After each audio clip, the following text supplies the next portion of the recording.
Selamat malam. Malam ini kita akan bincang dengan seseorang yang sempat merasakan bagaimana menjadi menteri di 3 presiden yang berbeda. Dan ia juga kini lebih banyak aktif sebagai pengacara yang cukup terkenal dan masih warawiri di televisi sampai dengan sekarang.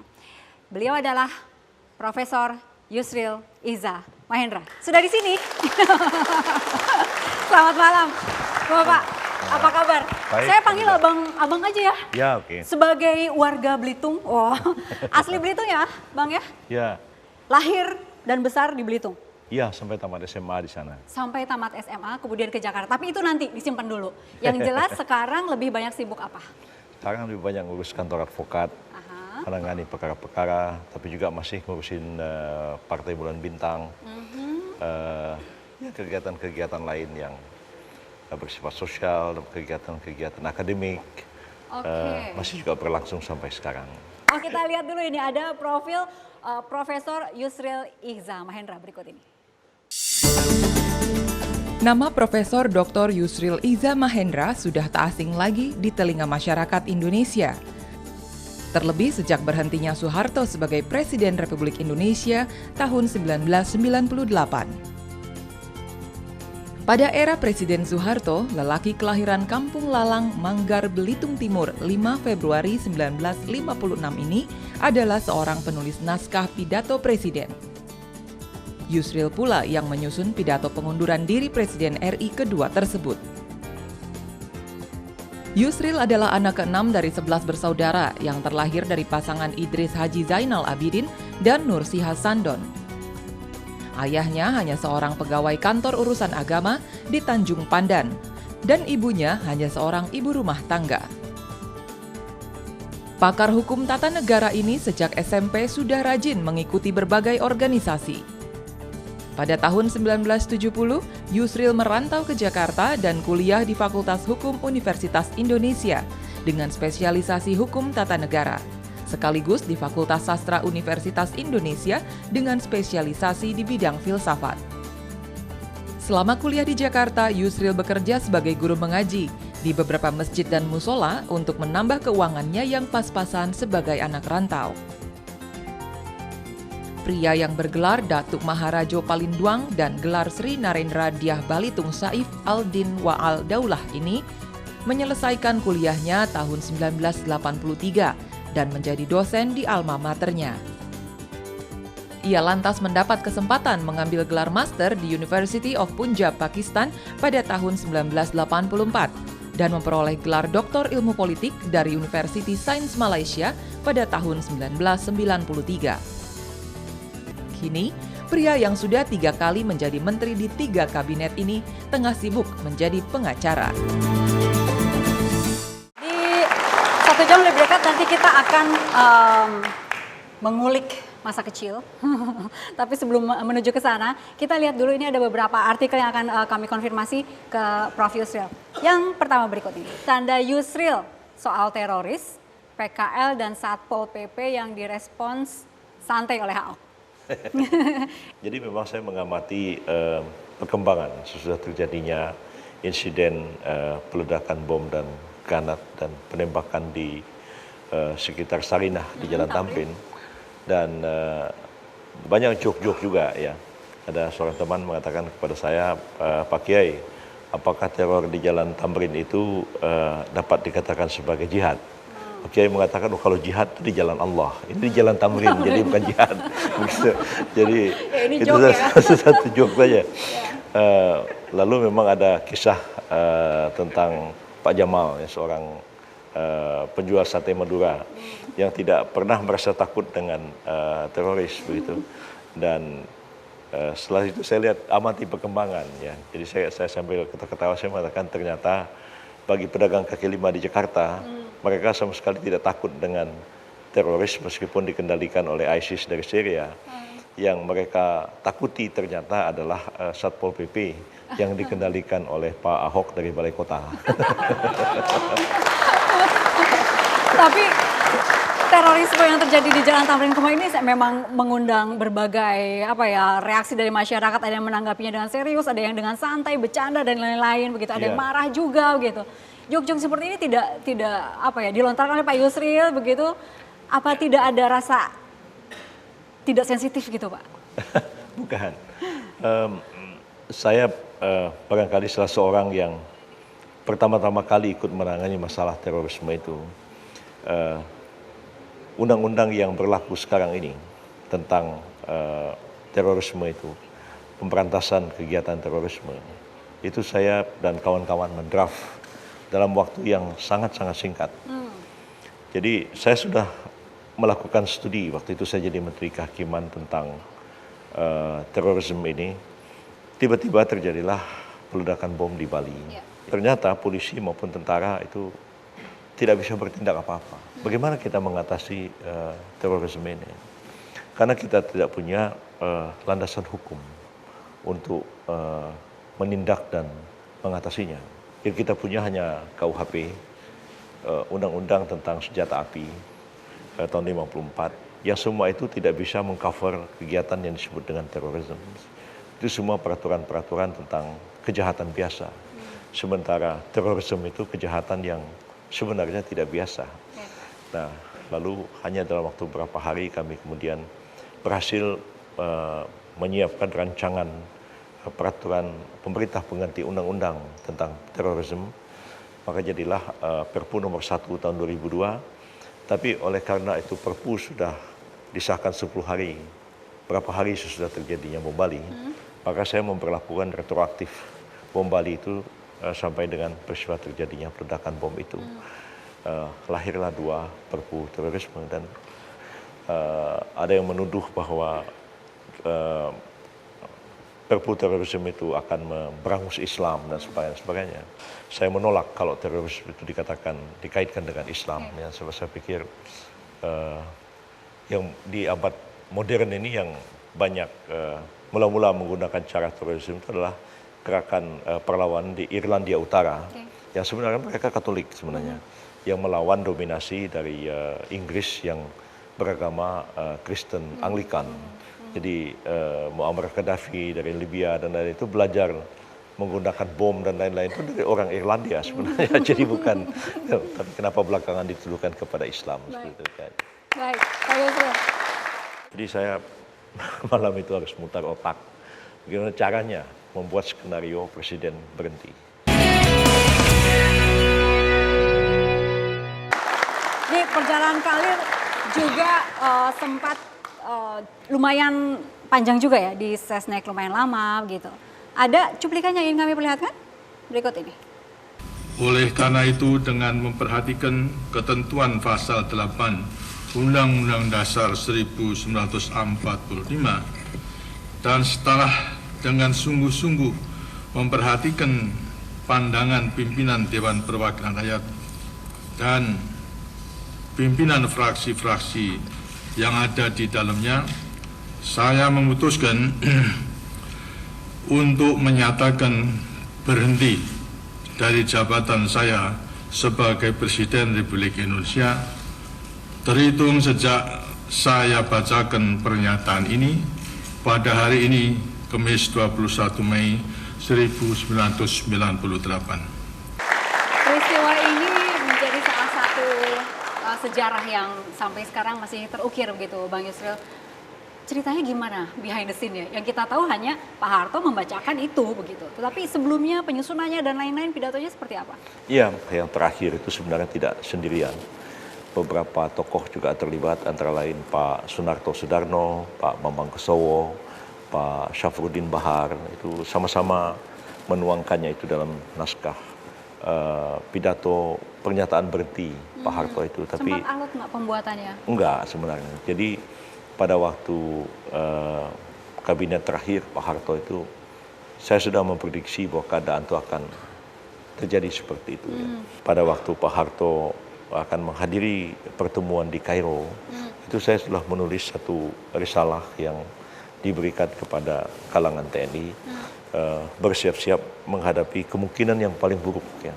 Seandainya Pak Harto itu tidak punya pilihan lain kecuali harus mundur.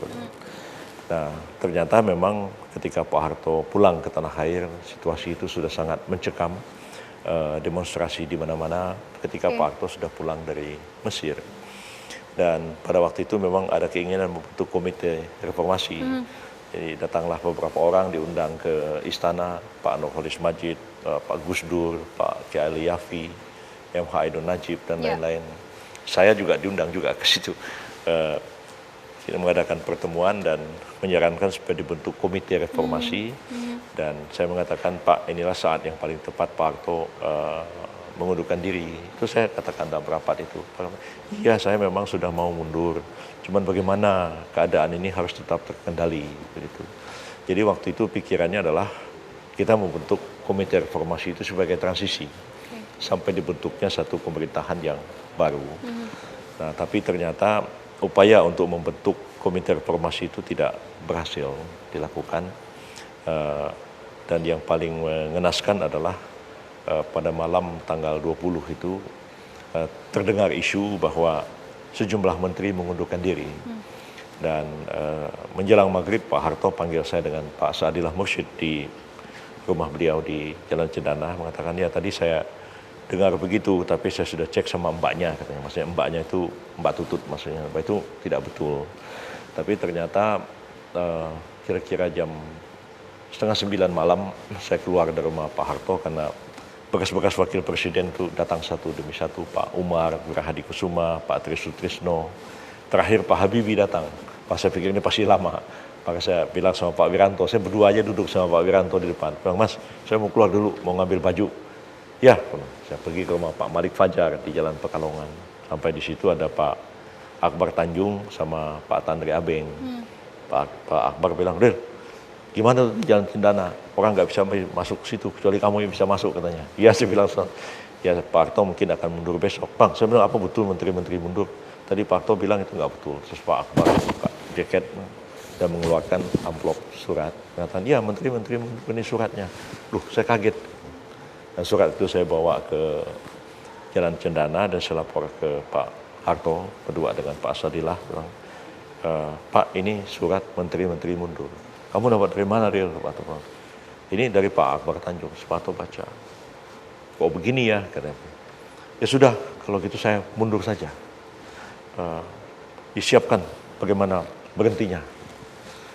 Dan itu Pak Harto masuk ke dalam, nggak keluar-keluar lagi sampai pagi. Jadi saya malam itu harus mutar otak. Bagaimana caranya membuat skenario presiden berhenti. Itu dari kira-kira jam 9:30 malam sampai pagi.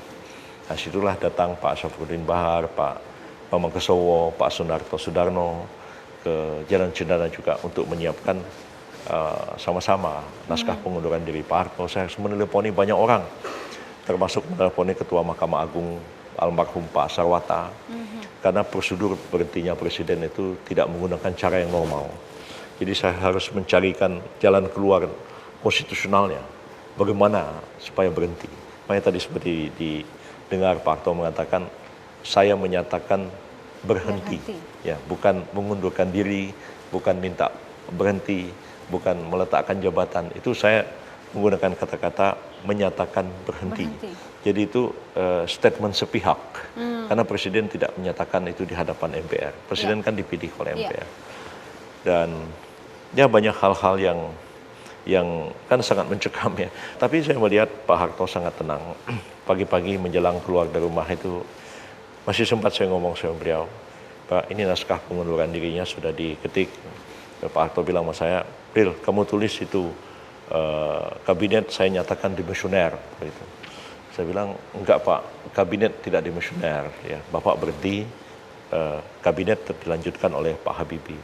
Ya, tapi nanti kalau saya tidak bilang begitu, Habibie susah membubarkan kabinet. Tapi Undang-Undang Dasar nggak bilang begitu Pak. Ya sudah, kalau kamu nggak tulis, sini saya tulis sendiri. Jadi diambil pulpen di tangan saya, beliau tulis. Di belakangnya itu ada tulisan tangan Pak Harto mengatakan, saya nyatakan kabinet dimisioner. Ada tambahan dia mengatakan, saya mohon maaf kepada seluruh rakyat Indonesia selama saya memimpin bangsa dan negara kalau ada kekhilafan dan seterusnya. Itu tulisan tangan Pak Harto. Dan itu dibacakan semua? Ya, dibacakan. Pak Harto tenang gitu. saya pun agak tertegun melihat Pak Harto keluar dari menjelang keluar dari istana. Ya, saya dari rumah beliau, saya sudah lebih duluan jalan dan sampai di sana itu masih senyum-senyum, membacakan pidato dengan tenang. Jadi jauh sesudah peristiwa itu terjadi saya merenung ya. Andai kata Pak Harto itu sama seperti Husni Mubarak ya, atau seperti Muammar Gaddafi, atau seperti Bashir di Libya, di Syria sekarang. Apa yang terjadi di negara ini itu nggak terbayangkan bagi saya ya. Karena itu saya ingat betul malam 20 Mei Pak Amin Rais pada waktu itu akan membawa ribuan mahasiswa untuk demonstrasi 20 Mei, Hari Kebangkitan Nasional di Tugu Monas di depan istana. Pak Prabowo dengan saya itu jam 3 malam membujukin Pak Amin jangan Pak Amin. Saya sampai mengatakan Pak Amin ya, Pak Harto ini ya masih punya kekuatan dan militer itu masih patuh kepada beliau. Urusan Pak Harto mundur tuh biarlah kami ngurusi. Yakinlah Pak Harto tuh akan mundur ya. Tapi kalau Pak Amin paksa terus beliau tuh marah, terus memerintahkan supaya itu ditembak. Ini jadi Tiananmen Jakarta ini. Pak Amin tolong sabarlah gitu. Akhirnya Pak Amin tidak jadi. Ya, akhirnya tidak jadi demonstrasi besar-besaran itu dan ternyata memang tanggal 21 Mei itu Pak Harto mundur dengan tenang. Jadi jauh lebih berjiwa besar dibandingkan dengan Husni Mubarak, dengan Gaddafi, dengan Bashir di Suriah sekarang. Kita lihatlah, Suriah sudah hancur, rakyatnya udah tinggal tulang-tulang, kesian semua. Tapi Pak Harto ya bagaimanapun ya dengan segala kekurangan yang ada pada beliau, ya Pak Harto itu tetap berjiwa besar dan mundur dengan cara yang lebih bijak. Baik. Tapi Pertama masuk kelihatan gimana nih? masih culun.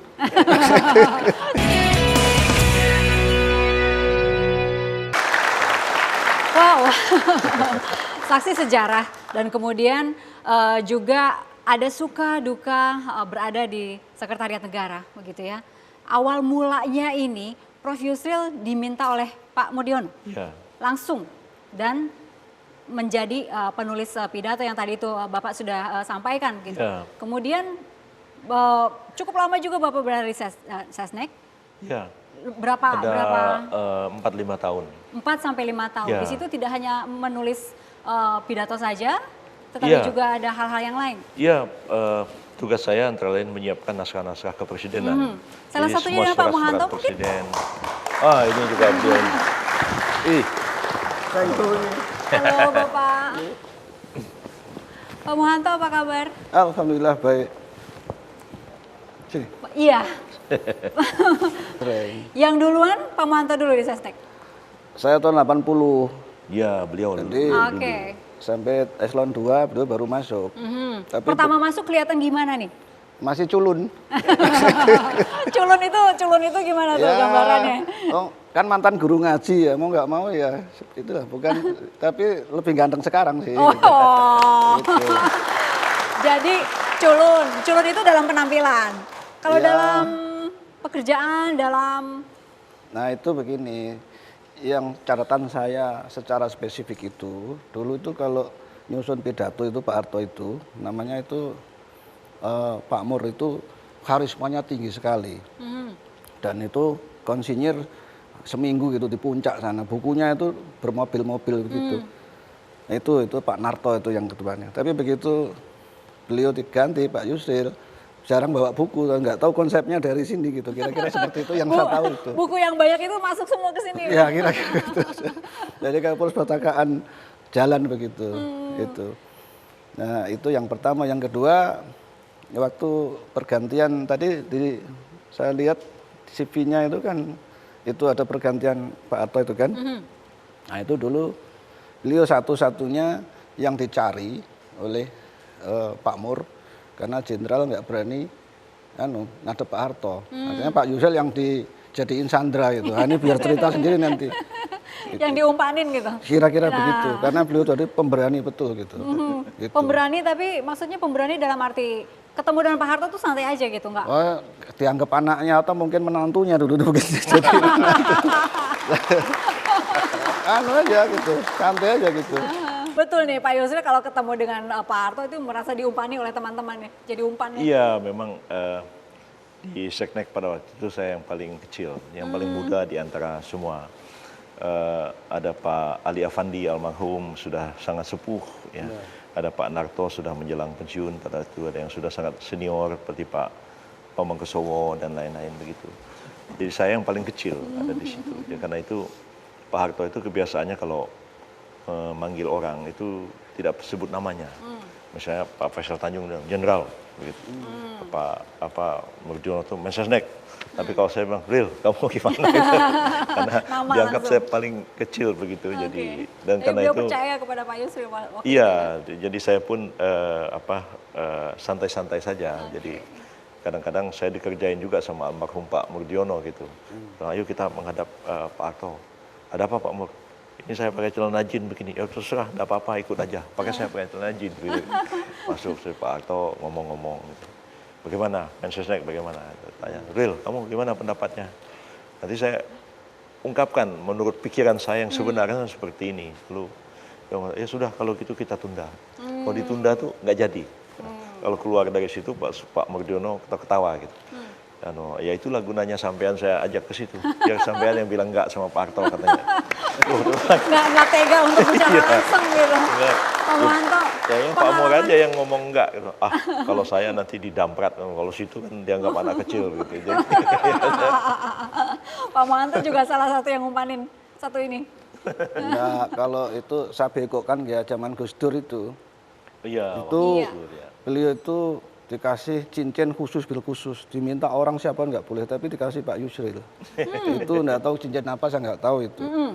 Jadi rupanya Gus Dur itu punya cincin banyak juga gitu loh. Tapi satu-satunya itu yang dikasih Pak Yusril itu katanya untuk jimat supaya jadi presiden katanya begitu. Wah, kode lagi yang kedua nih. Dipakai nggak Pak? Enggak ya? Gus Dur kan banyak lucu-lucuannya. Jadi katanya ini kalau ada orang-orang ketemu saya, Mas Yusril, saya cerita ini cincin saya dikasih sama Mbah begitu. Karena cincin inilah saya bisa jadi presiden. Orang kan kagum-kagum. Waktu mau pulang ya mau sampean saya kasih oleh-oleh. Ya mau Gus, apa? Lah ini cincin saya mau kasih. Orang kan senang, mungkin cincinnya dari Mbah Hashim. Saya kasih kan kaget. Nanti orangnya cerita di kampung di hati. Padahal cincin kayak begitu kata Gus Dur, ini ada sekarung di bawah meja saya. Banyak kan sekarang. Loh, ini cincin dari mana Gus? Oh dari Jatinegara, harganya juga paling 5.000 perak kata Gus Dur begitu. Tapi PD yang pakainya luar biasa. Pak Muhanto punya ini ya, hobi bareng ya pada saat itu? Ya. Mojok bersama sambil itu menjadi ahli hisap. itu rahasia tapi harus saya buka hari ini. Jadi waktu rapat Menko Polkam itu Menkonya kan Pak SBY. Nah samping beliau itu Pak Martori, Menhan. Terus beliau saya mewakili Pak Menteri, karena Pak Menteri selalu dipanggil Bu Presiden. Sampai saya Menlu. Nah itu Pak SBY itu kalau cerita saking pinternya kan panjang kalau rapat itu.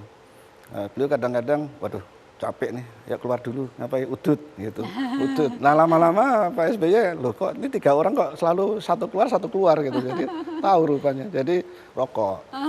Jadi kalau ngerokok itu ya, Bu Indi, ini belum selesai itu ngerokok lagi. Tapi itu dulu loh ya, sekarang udah enggak. Sekarang udah enggak. Bisa berapa menit itu? Ya kalau ada napas ngerokok terus beliau itu. Maksudnya kalau tidur ya enggak gitu loh. Sempat berapa tahun itu, Prof? Waduh. Saya merokok lama sekali. Berhentinya Mulai dari gimana? SMA, berapa kali saya berhenti merokok dulu, setahun, 2 tahun, saya itu merokok lagi. Tapi ya 3 tahun yang lalu saya udahlah jangan merokok lagi. Saya berhenti merokok sampai hari ini. Udah Itu langsung berhenti begitu saja Iya, atau bertahap? langsung berhenti. Jadi Bisa, ya? kalau mau berhenti ya langsung berhenti, nggak bisa bertahap. Langsung berhenti selesai. Terus sekarang bilang udah tua nih, udah mau umur udah lebih 50 tahun, jangan merokok lagi deh. Udah jadi saya berhenti aja. Kalau Pak Muhanto?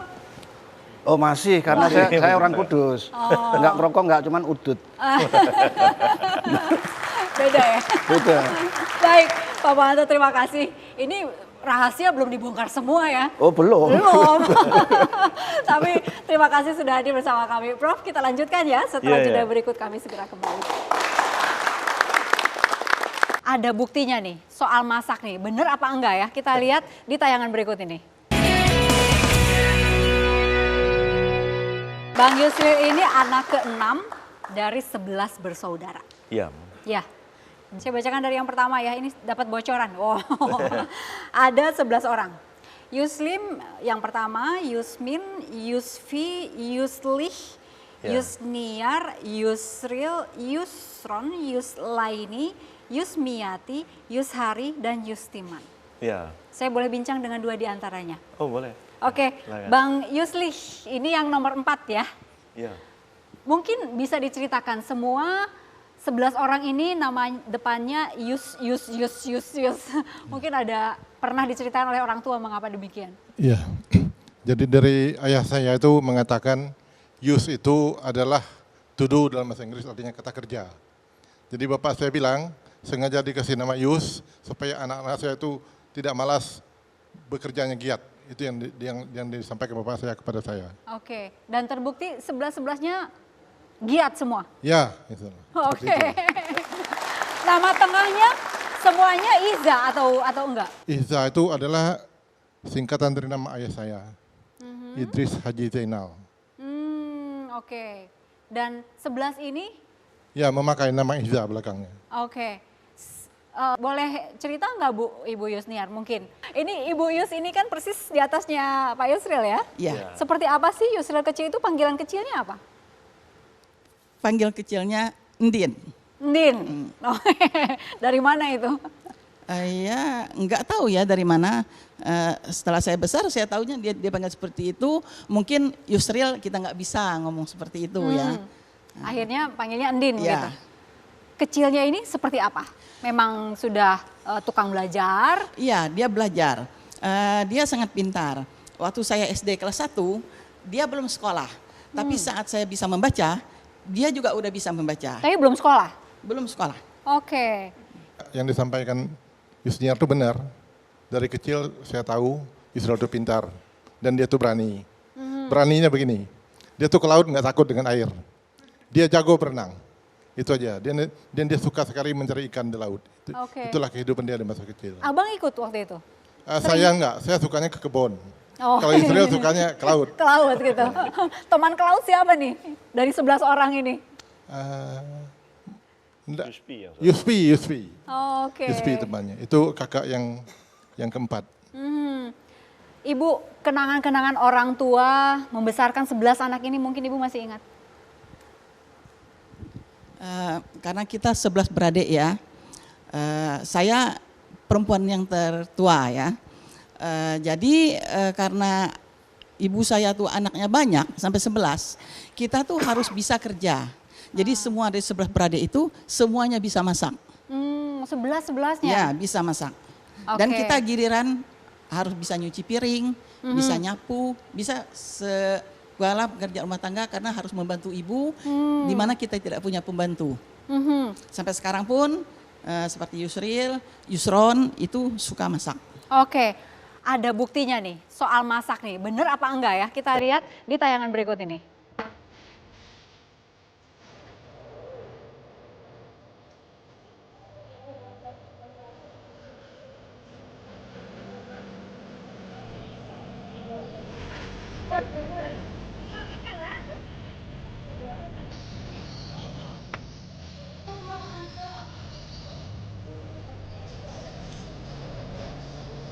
pergi ke pasar itu ada aspek sosialnya juga, ketemu teman-teman, ngobrol sebentar, singgah di warung kopi, ngobrol, pulang. Jadi hidup interaksi sosialnya, interaksi sosialnya ada dan hidup terasa menyenangkan gitu.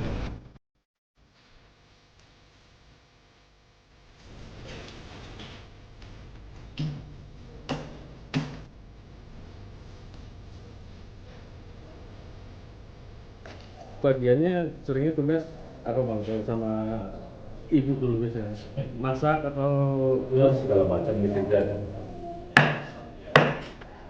kalau masak sendiri nyiapin makanan, buat itu semua anak-anak laki juga diajarin masak gitu, kerja macam-macam juga semua. bisa ke dapur semua ya? Ya.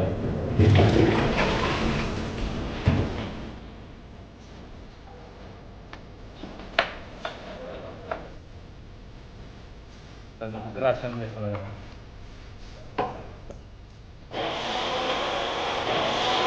masih kecil kan itu tahun-tahun 60-an sangat susah sekali. Jadi kita, bapak saya pegawai negeri kecil begitu, kadang-kadang dapat berasnya sudah apa dan apa namanya dapat gaji kadang-kadang 3 bulan bahkan 6 bulan sekali baru dapat gaji. Jadi kita kecil ya paksa lah upaya apa adanya. Saya pergi ke laut, saya pergi mancing, saya pergi ke danau mencari ikan air tawar, ya. Juga ambil sayur-sayuran di hutan, ya, misalnya kangkung, kemudian pucuk pakis. Kadang-kadang kita manjat pohon nangka yang masih muda. Kita juga punya kebun kelapa sendiri, jadi hampir tidak ada yang beli. Ya, minyak kelapa juga bikin sendiri. Paling yang beli yang beras, karena di Belitung ini kan orang tidak nanam padi. Ya. Nanam padi cuma ladang, hasilnya tidak seberapa. Masih kecil sering kita makan singkong atau makan ubi. Jadi rasa hidup mesti. Tapi kan kita pikir sekarang mungkin itu yang hidup sehat.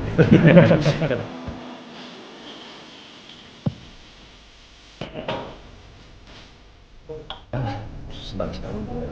Aku dulu waktu masih kecil rumahnya nggak sebagus rumah ini. Rumahnya masih pakai atap bermipah, pakai dinding kulit kayu gitu. Tidur juga di lantai, pakai kasur banyaknya selembar. Pandan. Tapi ya, kalau di kadang-kadang menyenangkan juga.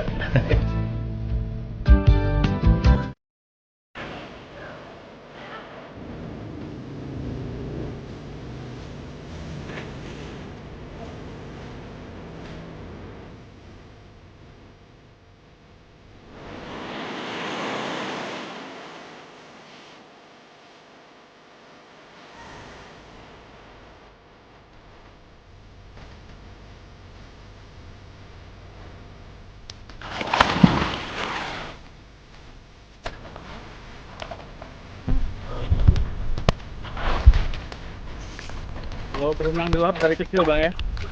Dari kecil udah ya? Iya. Ada yang ngajarin atau bisa sendiri dulu Bang? Bisa sendiri juga.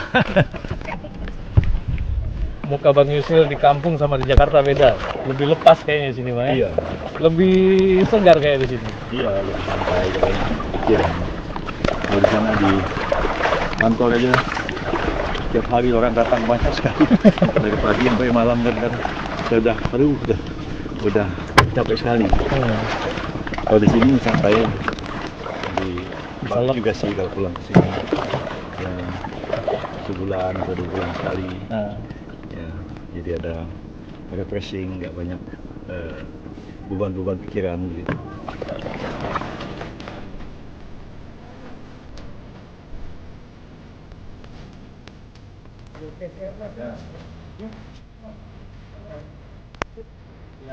Dulu waktu saya masih SMA, saya sering beli kelapa di kampung ini. Dulu kita punya warung, jadi kita jual kelapa. Sekarang ditantangin buat manjat masih sanggup nggak Pak? Mungkin nggak kuat lagi, kalau yang terlalu tinggi mana bisa. Kalau dulu masih SMP SMA itu masih 10 pohon satu hari ya. Sekali. Kalau dulu petik kelapa itu kalau buahnya itu kalau ada 5 ya, kalau yang manjat dikasih 1, kalau 10 kasih 2. Dapat bonus 1. Iya. Upahnya pakai kelapa ya? Iya, upahnya pakai kelapa.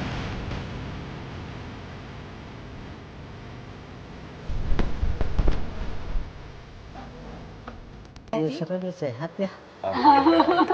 Ibu sehat juga? Ya gini lah, sudah tua.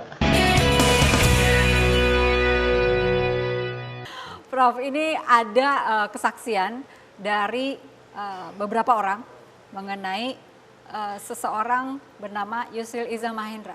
Masa-masa sekolah dulu, berikut ini. Dia tuh mulai di SMA itu udah menguasai 3 bahasa gitu ya. Bahasa Cina, bahasa Inggris, bahasa Belanda gitu, udah dikuasai. Dan beliau itu masa sekolah itu paling disiplin. Ya, tidak pernah membuat gaduh. Dan paling senang beliau itu duduknya di depan sekali.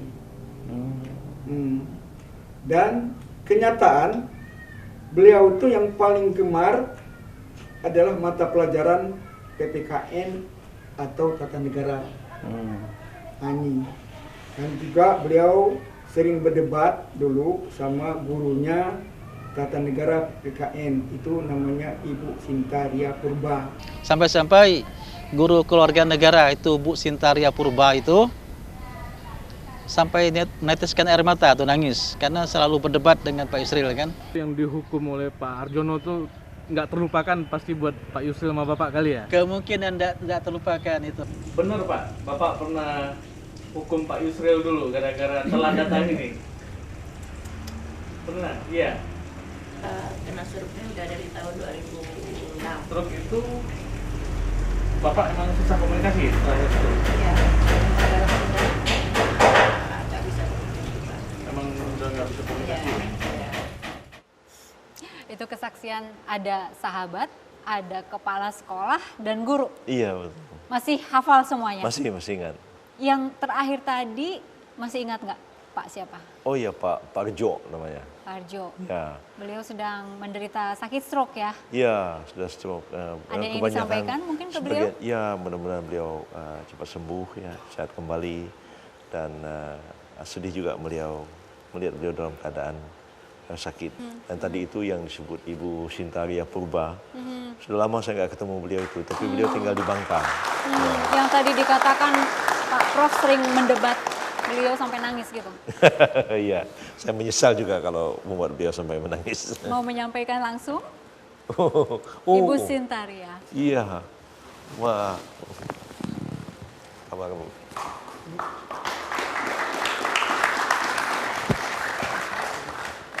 Silahkan Bu. Jadi kapan terakhir ketemu? Iya, tadi saya bilang sudah lama sekali nggak ketemu dengan beliau. Sekarang mau ngobrol apa nih dengan Ibu? Silakan apa yang disampaikan Prof? Iya, apa kabar Pak Sinta? Lama sekali nggak pernah ketemu ini. Berapa tahun kira-kira? Berapa tahun ya? Mungkin masa 30 tahun ada nggak pernah. Berapa? Sekitar 30 tahun ada nggak pernah ketemu. Oh, Ya. oke.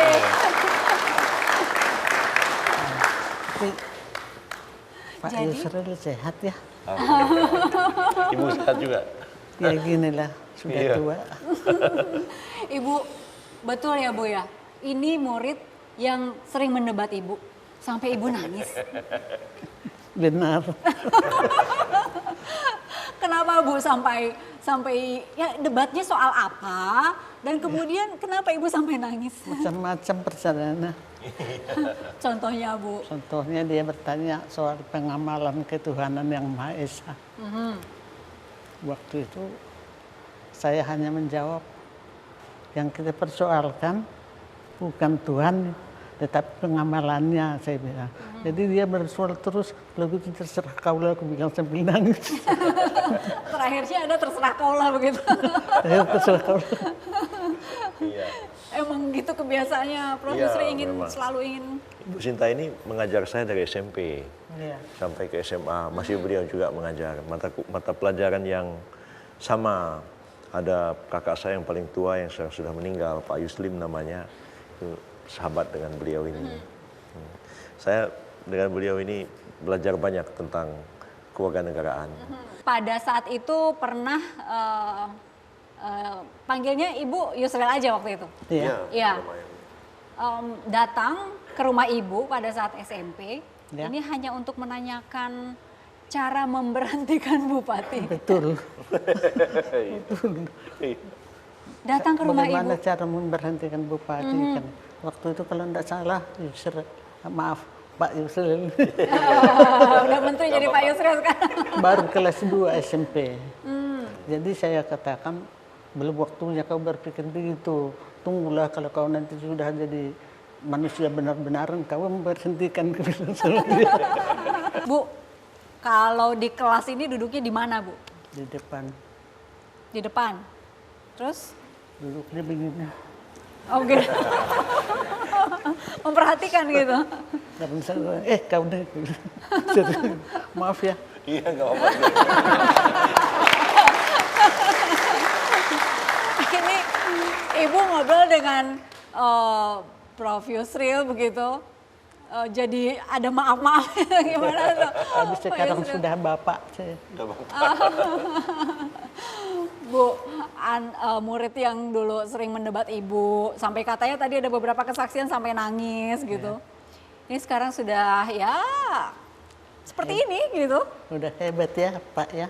Ketua juga. Apa Bu, mungkin kan kebanggaan seorang guru gitu ya Bu ya? Iya benar.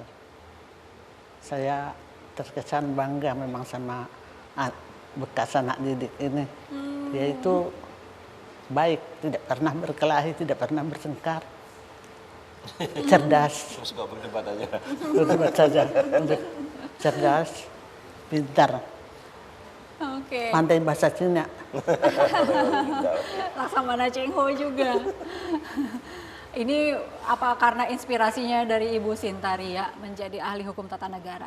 Iya, banyak sekali pengaruh beliau. Waktu masih kecil itu saya tertarik dengan perkembangan ketatanegaraan. Selain beliau, waktu saya masih waktu SMA juga ada Pak Agus Bakhtiar ya, sudah almarhum. Jadi banyak hal-hal yang beliau ajarkan kepada saya tentang kewarganegaraan dan membuat saya tertarik. Jadi belum lama ini saya ke Malang, saya ketemu Ibu Soekarti, ya, guru saya waktu SMP, tapi guru matematik. Jadi saya bilang, saya ini murid paling bodoh sama ibu ini, karena paling saya tidak mampu matematik. Banyak di antara guru-guru saya yang banyak sekali jasanya kepada saya dari kecil, itu satu demi satu sudah berpulang ya, tapi ya yang masih ada Ibu Soekarti, Ibu Sinta ini kita mendoakan semoga beliau sehat walafiat, panjang umur gitu. Amin. Bu, harapan dari seorang guru untuk Pak Yusril? Ya, saya harapkan dan saya doakan semua murid saya jadi orang yang baik di Indonesia, jadi warga negara yang jujur. Karena saya pernah juga saya mengatakan di kelas mereka, kalau kalian ada yang korupsi, nanti ku cekek kalian. Serem itu. Saya ucapan terima kasih Ibu sudah hadir, kakak-kakak juga sudah hadir. Terima kasih Anda semua juga sudah hadir di sini. Terima kasih. Ini semuanya dari teman-teman dekatnya Prof Yusril ya. Terima kasih untuk semuanya dan kita jumpa pekan depan dengan tokoh-tokoh yang lain. Sampai jumpa. Terima kasih Prof.